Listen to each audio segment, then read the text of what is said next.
All right, so here's the video topics for this weekend, potentially.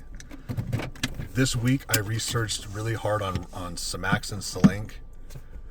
I've also been researching dopamine receptor subtypes, like D1 through D6, what each one does, what different medications and supplements affect each one, how they get desensitized, how to resensitize them, because this is all part of my restoration of my dopamine system after cabergoline-induced shutdown after a year and a half of 2 milligrams a week. So I'm also wanting to cover ephedrine and DMAA possibly, because those were just reintroduced back into supplements this week, courtesy of RFK Jr. I don't really care about that topic because I would rather see people just get on Ritalin or Adderall, but if you want to use over-the-counter stimulants, that's fine too. I can look into the studies on them or whatever. And then there was also another topic I found about little kids being given antidepressants and it messes up their HPTA and they don't get the correct puberty anymore. So like a little kid goes to their doctor and their mom's like, yeah, my kid's depressed. They're like, all right, my cookbook says if depressed, then SSRI. So they give them these drugs, it messes up their HPTA, slows down their hormones, and then they don't develop correctly through puberty.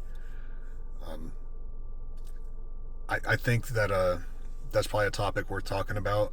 I don't know what the solution is. We don't want kids to be crying all day and miserable, but like, I think a genetic test would probably be in order to find out if their serotonin receptors are messed up. Because get this, if you have a serotonin receptor dysfunction, you can take all the SSRIs in the world and it won't help. But I'll tell you what it will do. It'll still shut down your HPTA. Your kid's like 9 years old and you're shutting down their hormone production before it ever even kicks off. And none of the doctors know that because they refuse to read. They're just following an algorithm.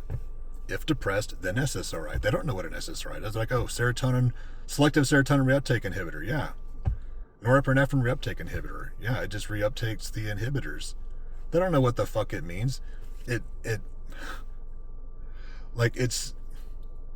does so much more than that. Like there's downstream ramifications when you mess with serotonin.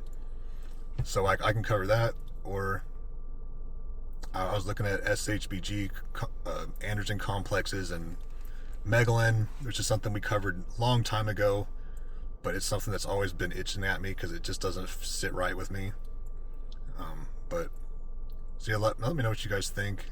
I got to get into work, but those are the topics for this weekend. So if there's one you want to hear the most or the least, just let me know. All right, see you guys.